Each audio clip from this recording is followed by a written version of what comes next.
to those 54% of physicians who are burned out, what would you say to them? Particularly in a profession like this, where it's a question of life and death for somebody else. 7 days of the week, 20 hours a day, 365 days, this is our schedule. You will not see me burned out. Maybe I'll die of exhaustion one day, but definitely not of burnout.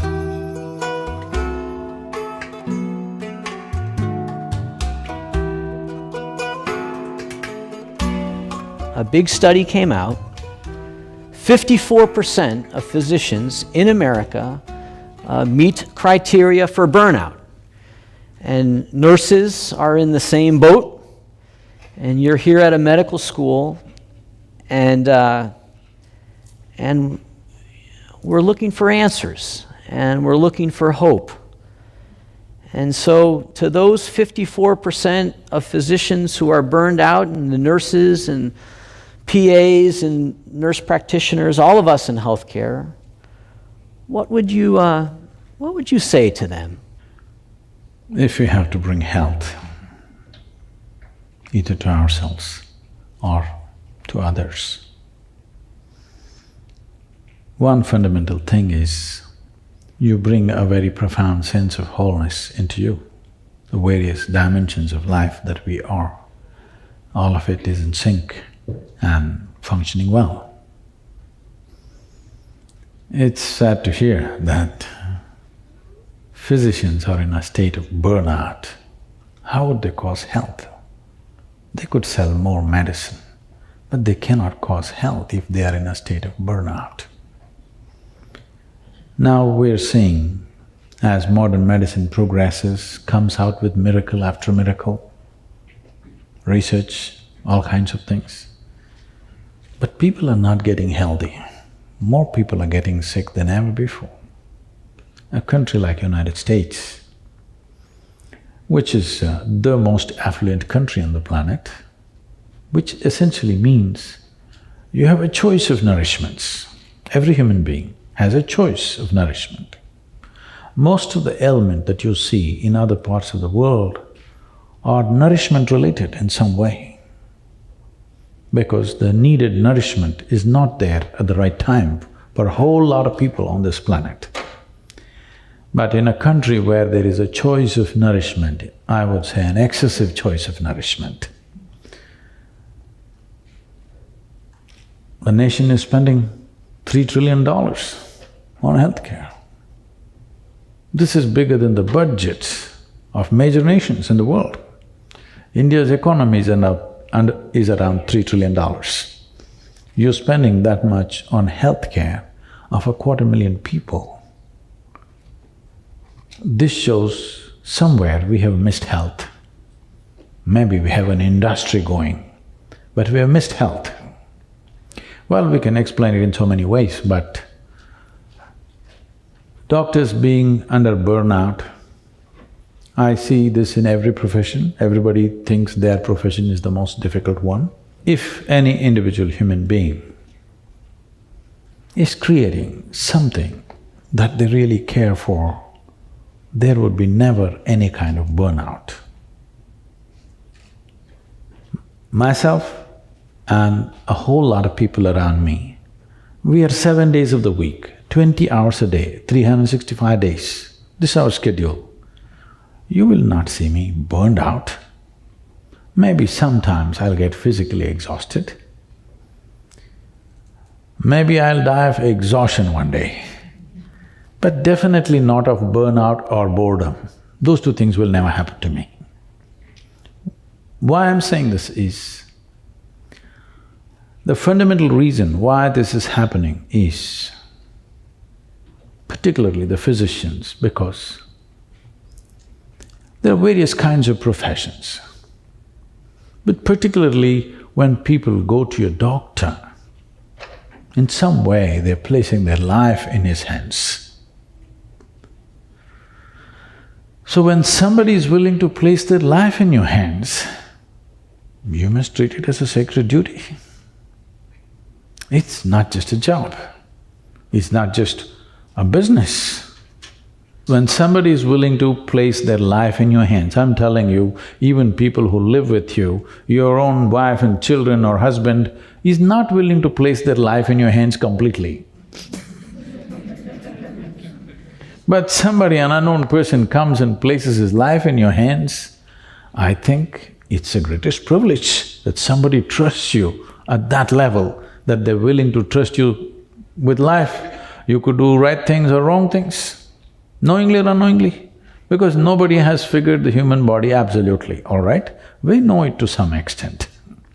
So you may do any number of wrong things, but they place their life into your hands. I think traditionally it was said like this in India.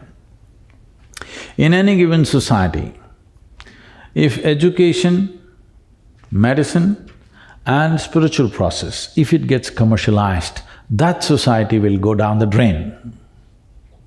I think we are doing this to the entire modern world. All three are becoming commercialized. There is nothing wrong with commerce. Commerce is a transaction of give and take. You give me this, I'll give you that. But there are some things which cannot be handled as just give and take. If you bring this aspect of transaction into spiritual process, into education and into medicine, then it turns ugly, and that ugliness will definitely burn you out one way or the other. Above all, what people are experiencing is burnout is, first of all, they're doing something that they don't care for. If they were genuinely doing something that they truly care for, there would be no burnout. The more opportunity you get to do it, the better it would be, isn't it? Everything is towards a certain end. The joy of doing what you're doing is not there in one's life. This is not just for any one profession, it's for all professions, but particularly in a profession like this, where it's a question of life and death for somebody else. When it's a question of life and death for the person who is sitting in front of you, it can't be a transaction for you. Well, there is a business end to everything, because to make anything sustainable, there has to be a business end to it. We are not against the business end of it, but within yourself, if you don't do it as a great offering to the person who is sitting in front of you, of course they will pay their fee, but within yourself, if you're not like this, definitely you will burn out doing this kind of work. Otherwise, every day, if you helped a person, if in some way you made somebody's life… their life better, by the end of the day, should you be ballooned into a joyful state or should be in a state of burnout at the end of the day? It should not be a burnout. If you genuinely experienced, you have enhanced many lives around you, this is not about service, this is not about ideas of I served this, I did this. No, there is a joy within a human being when they're able to touch another life. Why you are holding a few people dear to you as family is because you believe you can touch their life in some way. You can make a difference. That is what is most important for a human being. In every activity that we perform, whatever the nature of the activity, how profoundly we can touch someone else, this is what makes the big difference. If you make a movie, you don't want to make a movie which nobody wants to watch, would you? You want people to watch this movie and come to tears, isn't it? You don't want to build a house that nobody wants to live in. You don't want to cook something that nobody wants to eat. These things you can do only because in some way you are able to touch another life through your activity. This is most fundamental need within the human being. And as a physician, you have a phenomenal opportunity of touching lives like very few other professions can do. And this should not lead to burnout, but this is happening so because we are trying to treat it like a transaction. And the most fundamental thing that we have not understood in this process is that human experience is caused from within, not from outside. Your joy and misery, your pain and pleasure, your agony and ecstasy, even light and darkness right now is happening only within you. It never happens around you. What happens within you If you try to fix it by fixing what is around you, you will go bonkers in no time. I'm surprised why only 54%. Because if you don't understand human experience is caused from within, especially medical professionals who in some way have delved into the nature of human physiology and I believe to some extent the mind, we must know that every aspect of human experience comes from within.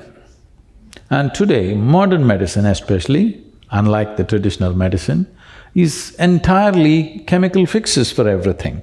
So you understand that both health and illness is happening because of chemistry.